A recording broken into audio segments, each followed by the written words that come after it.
Great. So we are beginning now and the recording has started. So good morning, everyone. Thank you for attending the Biz Accelerator Request for Proposals or the RFP Pre-Submittal Conference held today by the Department of Housing.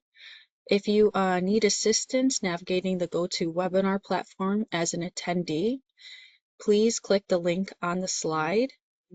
The link is right here. So a web page should pop up that will show you how to prepare, join, and engage in any GoToWebinar so you can get the most out of today's session.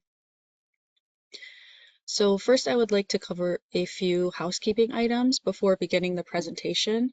So this session will be recorded and the recording will be posted on our DOH YouTube once it is available. Also, a copy of the slides today are attached in the handout section for attendees to download and view.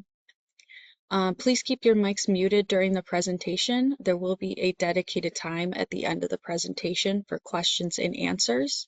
And if you do have any questions before this time, please just put them in the question chat. My colleagues will be monitoring the type questions and will answer them during the Q&A session.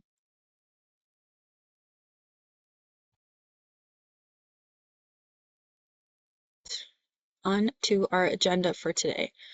So first will be introductions, then a brief overview of the Department of Housing's mission, vision, and values, the program description and RFP details, the expectations of providers, the selection criteria, the budget, iSupplier, important dates, and lastly, the Q&A session. So hello again, everyone. My name is Zakaria McKee. Here you will see a picture of myself. So I will be your main point of contact during this RFP process. I'm a senior program auditor under the Bureau of Construction and Compliance in the Department of Housing. The Deputy Commissioner of the Bureau of Construction and Compliance is Christopher Smith, and our division, Construction Compliance, is led by Assistant Commissioner Lisa Lewis. Lisa's actually on the call today. Lisa, would you like to say a quick hello? Hey, thank you again, everyone, for joining us. And we're excited about providing this opportunity. We've been working on this for a while, so I'm really, glad that it's available for everyone. Just to give you a little context, we have what we call a change team that was piloted in the Department of Housing a few years ago, and we were charged with working with the Metropolitan Planning Council on solving a problem, a government problem. And one of the ones that we presented, of course, was access to city contracts for small minority and women-owned vendors. So out of that came a pipeline that we're creating through some other means. And then also this RFP, because we thought it was important to provide capacity building for vendors that want to do business with the city in some capacity, either as small vendor projects like our home repair program, or as a subcontractor on our multifamily projects, and of course, even as a GC on our multifamily projects. And we also work with DPD, so they have lots of opportunities as well. So, so that's how we ended up here. And again, I'm excited about this opportunity, and I want to just highlight, introduce some of our other change team members. Tia Barnes, I believe she's on the line. So we'll say hi, Tia. Come on. Good morning, everyone. Okay. She's been assisting Zaki on this process, getting this RFP off the ground. And then also we have Council Defagio, who is Dafiago, I'm sorry, who's also on the line. I don't know if you can come off mute to say hello or not, but so we have a small but mighty group that's working to build capacity for small minority and women-owned vendors. So again, excited about the opportunity to share with you today. And we're looking forward to some robust responses from all of you. So we can, create the best program for the contractors out there. Thank you, Zaki. Turn it back over to you. Yes, thank you so much, Lisa. Ansel, I did, if you want to say a quick hello, I put you off mute, but no pressure. Hi, everybody. Don't want to distract from the wonderful presentation that Zacky's put together, but my name is Ansel, and I'll see y'all on the other side of the presentation. Thanks, Ansel. And thank you, Lisa and Tia. So on this slide, you will find the link to our RFP webpage located right here. So this is where you can download the PDF of it and also the link to apply to it. So also to ensure transparency in the RFP process, all question, comments, or concerns after the pre-submittal conference today must be submitted via email to DOH Construction Compliance at cityofchicago.org. The link's right here. And please note that our deadline for questions is Wednesday, September 3rd at 5 p.m. We do plan to post an amendment with all the questions and answers to iSupplier the week of September 8th, 2025. So you can see all the questions that have been asked with our answers. Moving on to the mission, vision, and values of the Department of Housing. So the mission of Chicago's Department of Housing is to expand access and choice for residents and protect their right to quality homes that are affordable, safe, and healthy. So we accomplish our mission by ensuring the equitable distribution of resources across all 77 communities so that every Chicagoan can choose and remain in quality housing that is affordable, safe, and healthy. We are guided by the following values: equitable, collaborative, dedicated, and resourceful. Hopefully we find a service provider that aligns with our mission, vision, and values. And if you'd like to learn more about these, you can visit our website. The link is provided right here. All right, let's get started with the program description and details of our Biz Accelerator program. So we are seeking a local full-service technical assistance provider to offer targeted support to small construction firms that want to build their capacity and become successful city contractors. The service provider will be responsible for the outreach and onboarding of at least 10 construction companies. So this outreach must be meaningful, well thought out, and reach all 77 communities of Chicago. The city's Department of Housing will prioritize small construction companies, especially those who are based in underserved communities or consistently employ those from underserved communities.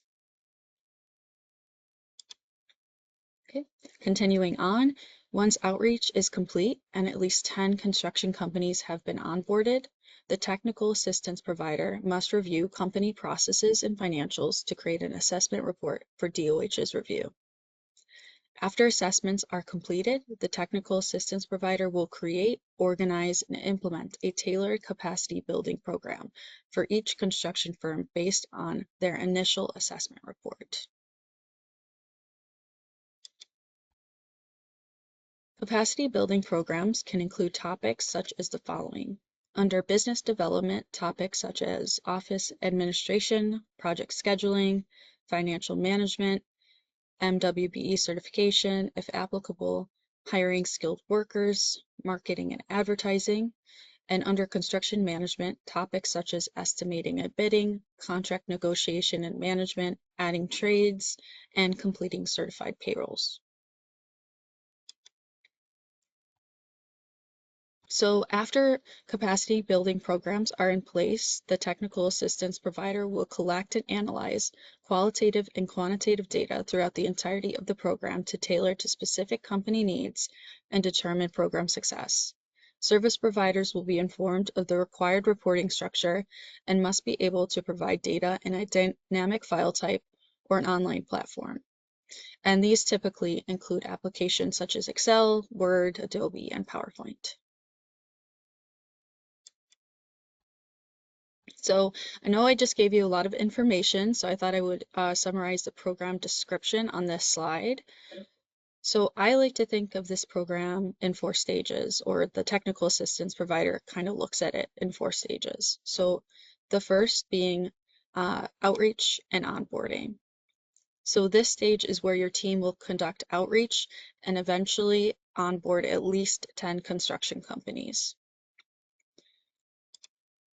The second stage is review and assessment.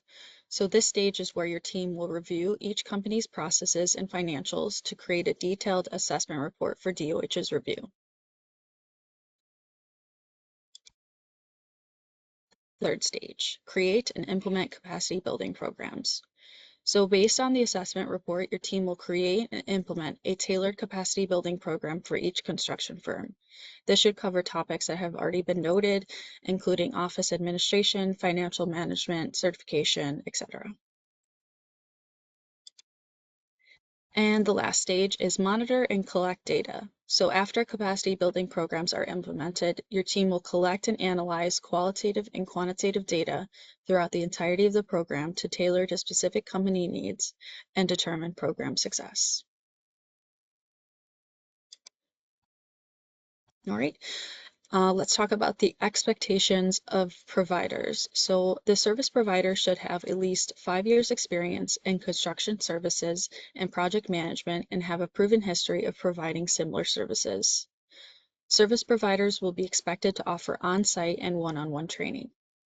They should also have adequate staffing levels to carry out the proposed activities and a plan for the continuity of services should responsible program staff change.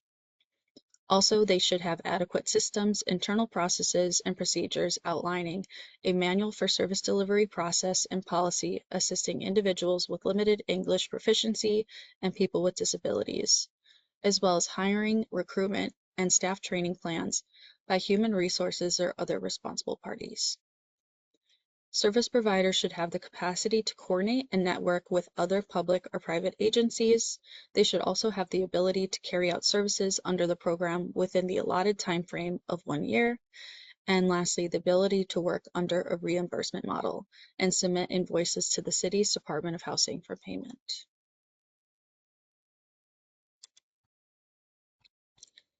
Selection criteria. So proposals will be scored by an evaluation committee based on the following criteria, with 100 points being the maximum score.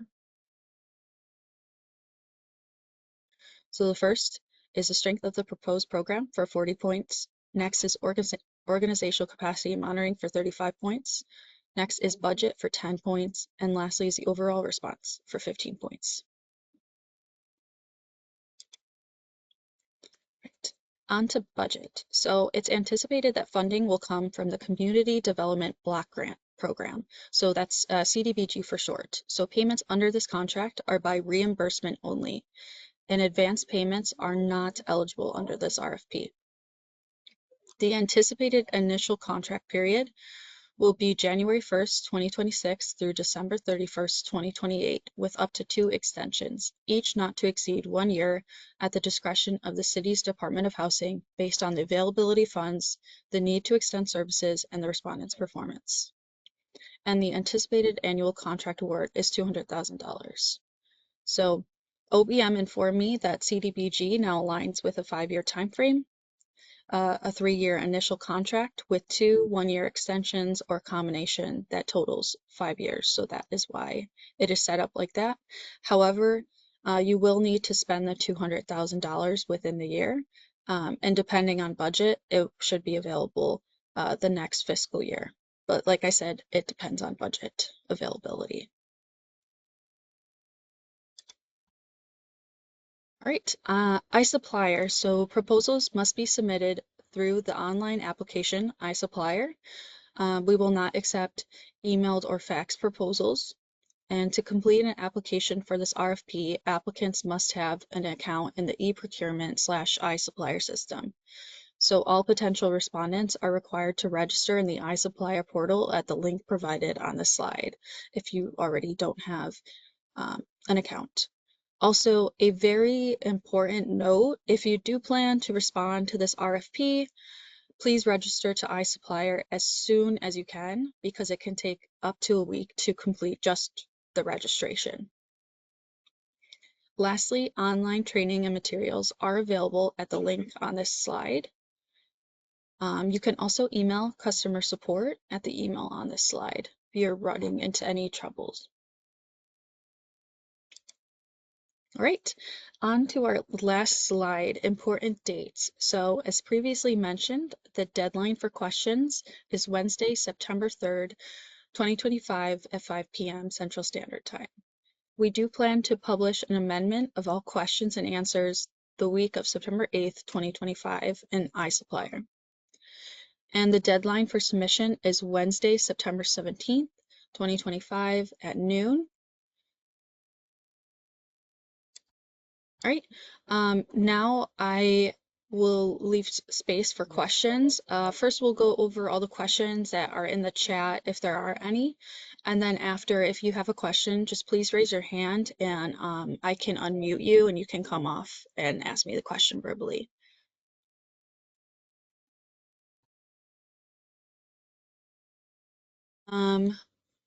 Let me see. Doesn't look like we have any questions, so we have this very Oh, thorough RFP. okay, here we go. Are there any priority trades we should focus on? No priority trades that should be focused on. I would just say maybe general contractors, but we don't have a priority trade in mind.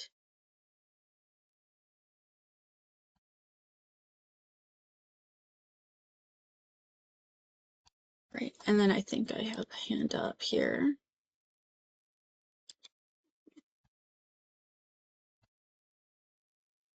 Siri? Yes, can you hear me? Yes, Yes, so how many people will be awarded this project? How many providers? we are looking for one provider. It's a good One question. provider, okay.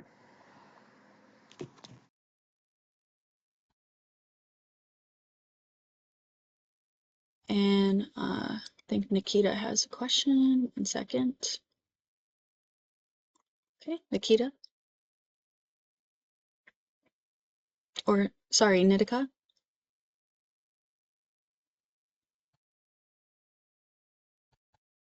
I think you might still be on mute.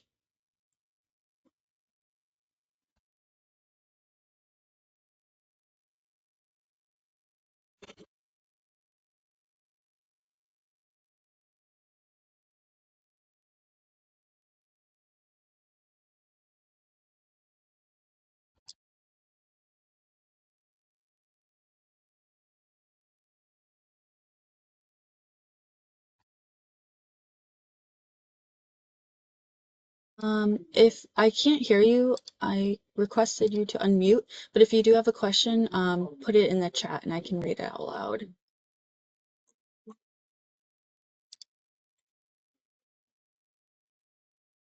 Zachy, there's 3 questions under the questions section, but not necessarily the chat section. Yes, okay. I think I answered the priority trades, yes. So what is DOH's construction compliance definition of small construction companies? That's a good question. Lisa, I don't, if you want to answer that. Oh, Lisa, you're on mute. Oh, sorry. How am I on mute? Wait a minute. Can you hear me? Yes. Yeah, there's no real specific definition that we have for small. Just generally, if someone is eligible for certification as an MB or WBE, we would be looking at that. So, if in the response the organization wants to kind of set those parameters as part of your program, that's up to you. But we don't have a specific definition of small at this time. Thank you. Yeah, I agree. Matthew, do you have a process for approving contractors that are selected for the program? So we're actually looking to the service provider to come up with a application. So this will be part of the outreach and onboarding. So it can be a simple application to get them onboarded. But as far as required materials, that would be up to the service provider. and then we can work together to see which contractors align well with this program.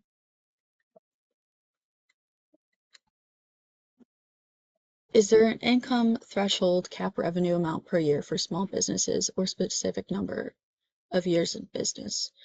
We don't have, similar to the small construction companies, we don't have a income threshold that we're thinking of. If you have an idea of what you would classify as small, then we can discuss that. And then specific number of years in business, I feel like we would welcome any construction companies, whether they're in 2 years in business or 7 or 8 years. It's just really up to like their capacity and the fact that they want to build their capacity.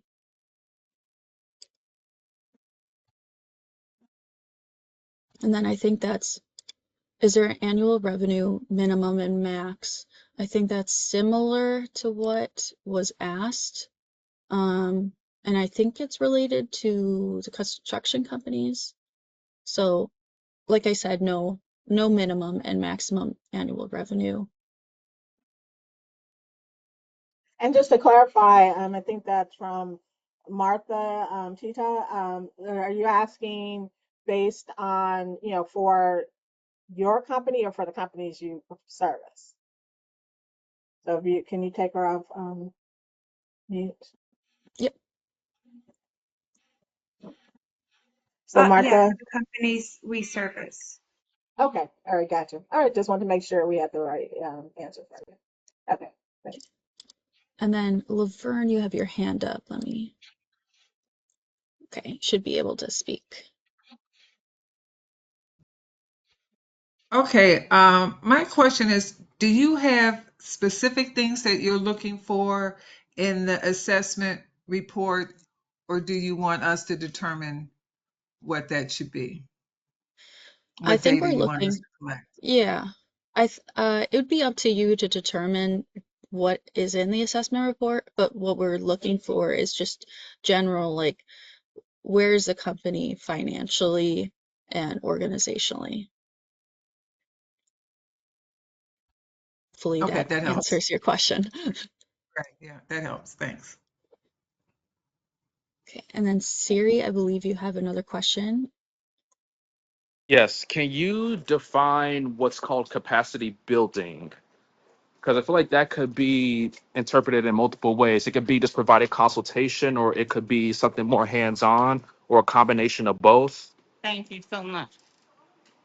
Yeah, we're looking for a combination of both, so hands-on training, one-on-one training, group training if that's what you provide, and then topics for capacity building. Here, I can go back to that slide, such as, help with financial management, MWB certification if that's what the company wants. If they want to add additional trades, helping them, complete that. If they're having problems with completing certified payrolls, helping them with the training of completing certified payrolls, stuff like that. Does that answer your question? Yes, it does. Okay, thank you. And I had, but I just want to add to that just so you know that we really, what we are looking primarily for is someone who could do hands-on training with a company. So based on their specific needs. So, and I think this also speaks to one of the other questions. We're not necessarily looking for a cohort model type of program because we've seen those before, and we know we don't want to duplicate efforts in the marketplace of other assistance agencies or other organizations. So what we found in our research while we were putting this together is that the hands-on specific training for a specific company is what's critical. So, and we know the disbursement, we're talking about 200 grand, so that might not be a lot, but that's what we're, kind of looking to see. We want we're putting this out there to see what we get back in a sense as to what is feasible with that budget and with the scope of services that we've presented. So hopefully that helps expand the answer to that question. It does. Thank you. Are you referencing Mark's question? Do you expect us to work with one cohort of 10, or can we maintain an active caseload of 10 who rotate through the program?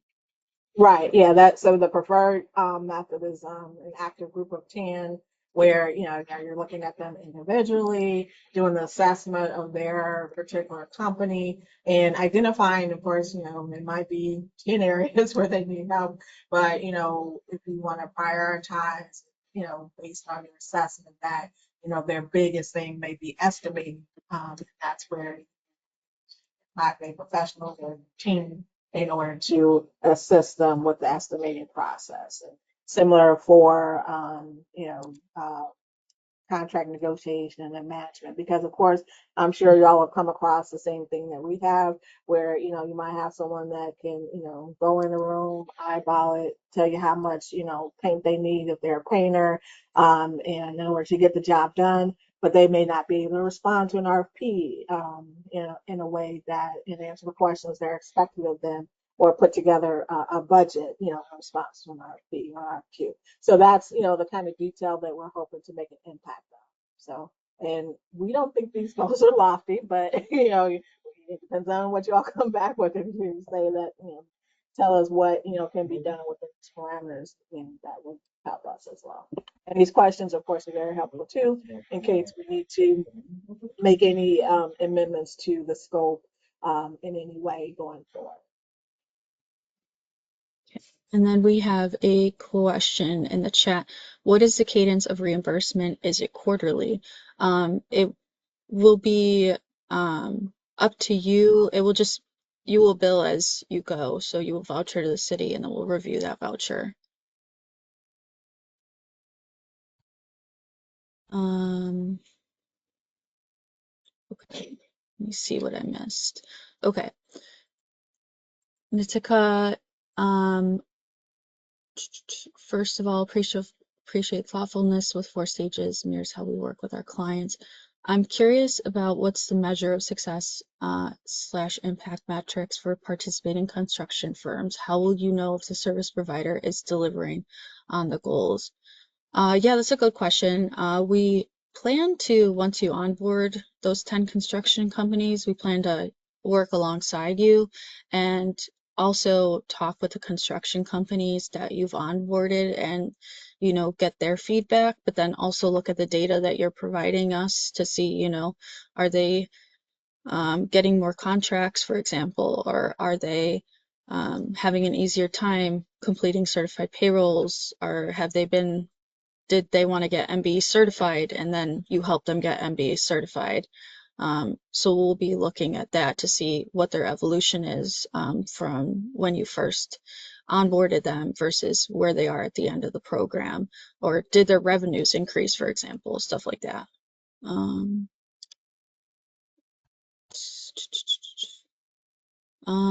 Will we be able to receive this recording for review? Dennis, yes. This recording will be available on DOH's YouTube once I receive it, but it won't be sent individually, so you'll have to go to the DOH YouTube to get this recording. And then, do you have metrics to measure success of the project, construction company feedback? Xavier, yes, this is similar to the other question. So we'll be working with you and the construction company. So we'll be talking with them as well, see how they feel about the program, and then we'll also be relying on you to provide data such as, pre-program surveys, post-program surveys,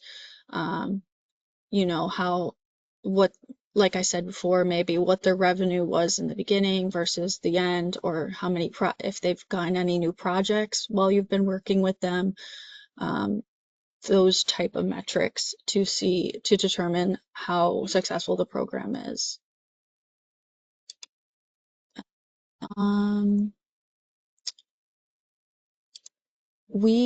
From Mark, we would work with the same 10 over the whole 2 years.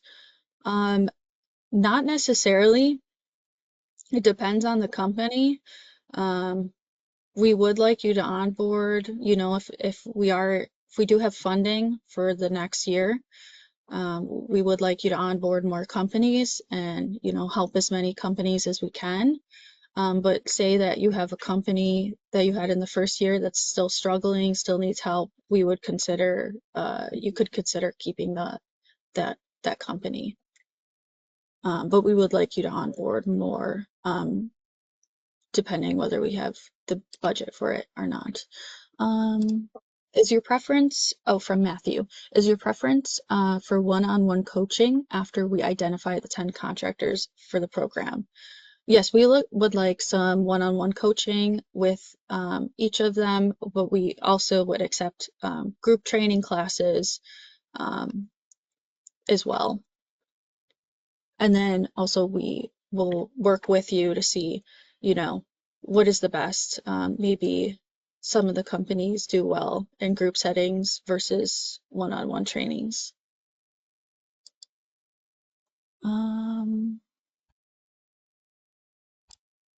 And Sydney, will you allow the service provider to bring in consultants to do the capacity building program slash coaching? For specific topics, I think we would consider that. However, we would like you to do most of the work. I don't know. Lisa, do you want to chime in on this? Yeah, if you don't have the current capacity as part of your team, or your organization, yeah, that's, you know, exactly what we will want you to do is to bring in, you've done your Oh, assessment to help determine what the needs are of that capacity on your team currently, then yeah, of course you include that in your budget as well. Lisa, you cut out a little bit. Oh, I'm sorry. What?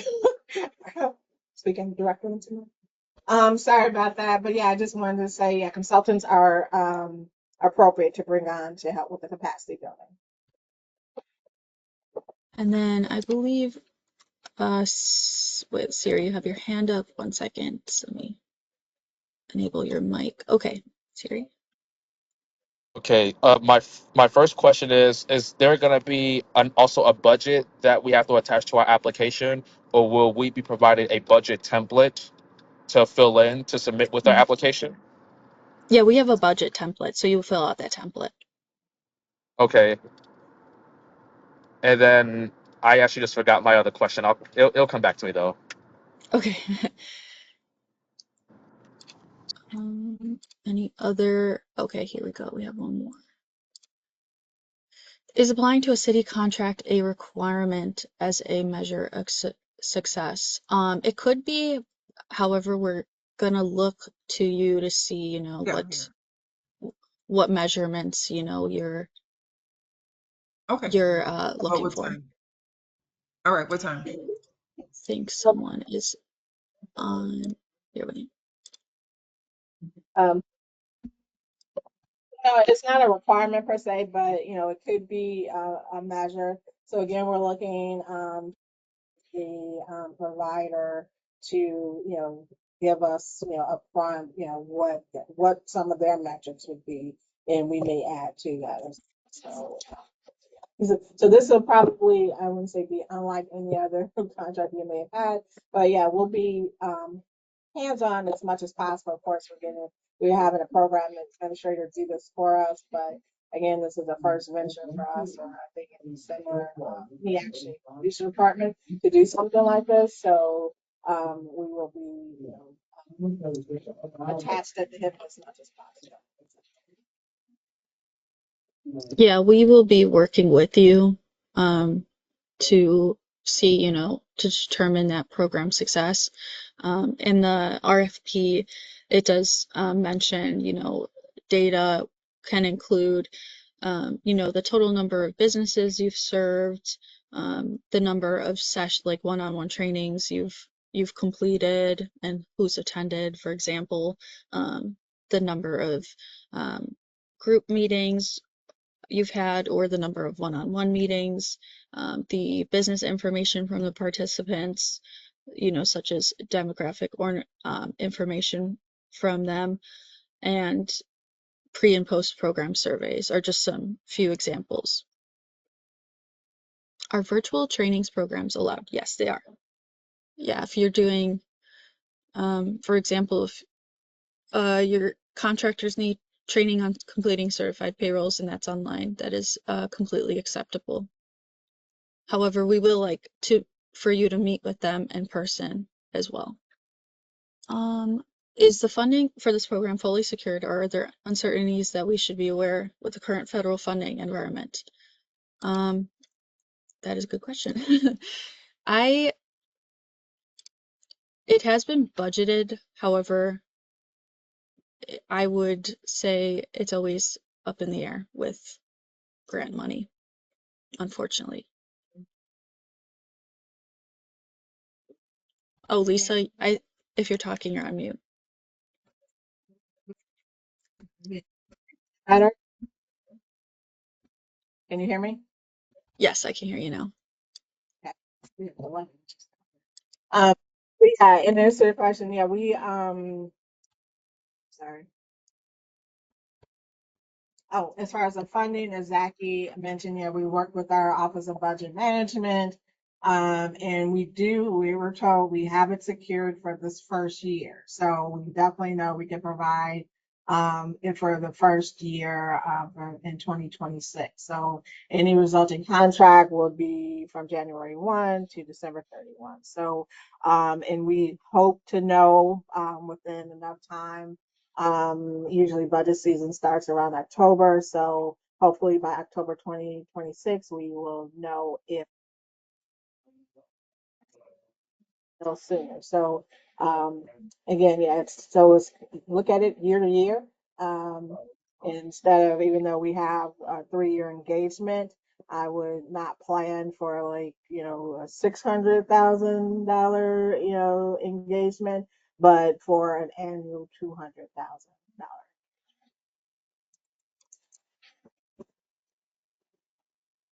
Any other questions? Oh, yes, there's one. Wait, no, sorry. Um, any other questions? You can feel free to put them in the chat. Okay, what's the decision timeline for this grant? We do expect to select someone by October, by the end of October of this year.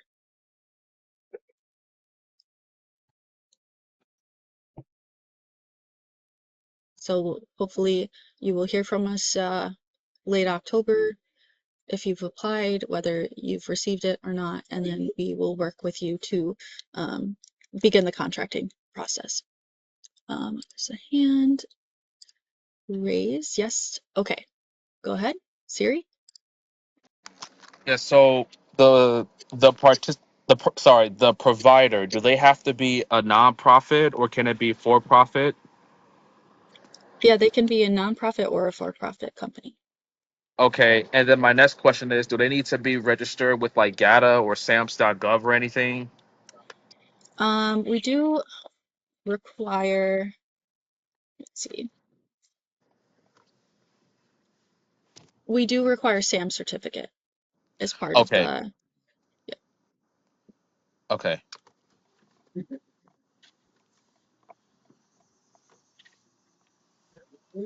Any other questions?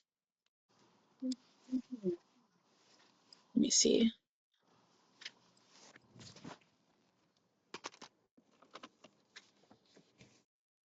I don't think I see any other question. Oh, one more question. Yeah. Okay. When will we receive this presentation and slides? So the DOH YouTube, it should be posted hopefully next week, I'm assuming. But that will be up to our communications team. And then the slides are actually, the PDF slides are available now. If you go under the materials section of this or the handout, you should be able to download the slides. And if not, I will post them to our RFP webpage. Let me go there so I can show you where the link is at. So video to there's that. our RFP webpage link. So I can upload the copy of the slides there if you're not able to locate them in the handout section right now.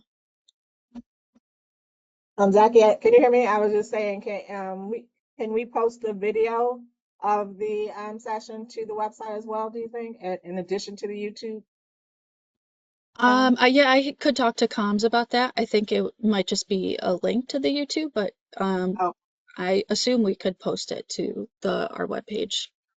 okay.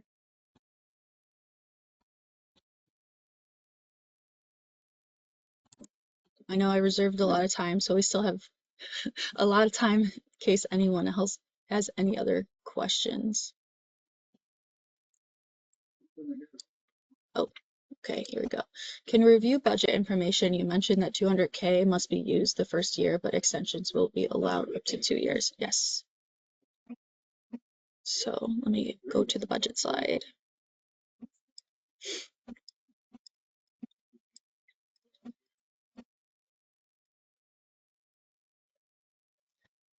So from my understanding, CDBG, it aligns with a 5-year time frame.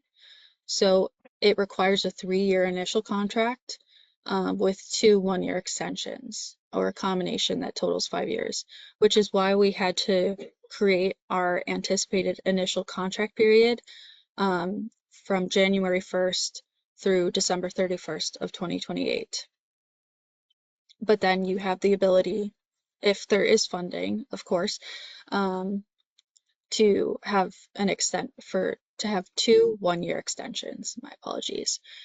And then the anticipated annual contract award is $200,000. So fiscal year of 2026, you should have $200,000. And then we are anticipating, of course, dependent on budget, for fiscal year 2027, $200,000 as well. And this does need to be spent within the year, because at the end of the year, for example, for 2026, by December 31st, 2026, that $200,000 will be gone. Yep. Hopefully that answers your question. If not, let me know.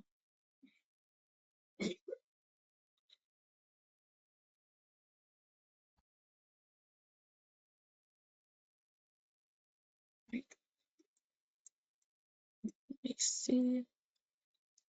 Any other questions, comments?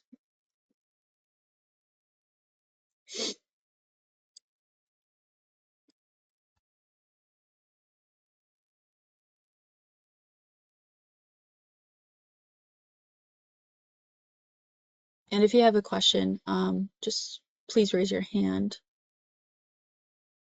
and I can unmute you, or you can put it in the chat, of course.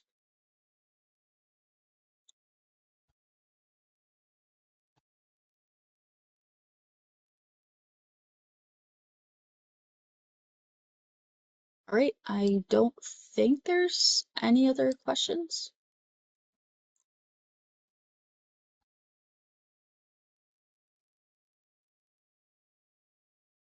All right, sounds good. Well, we hope we get a lot of good proposals. I appreciate you joining this meeting so much. Thank you. Hope to see those proposals soon, and have a great day. Have a nice Labor Day weekend. Bye, everyone. Thank you. Bye.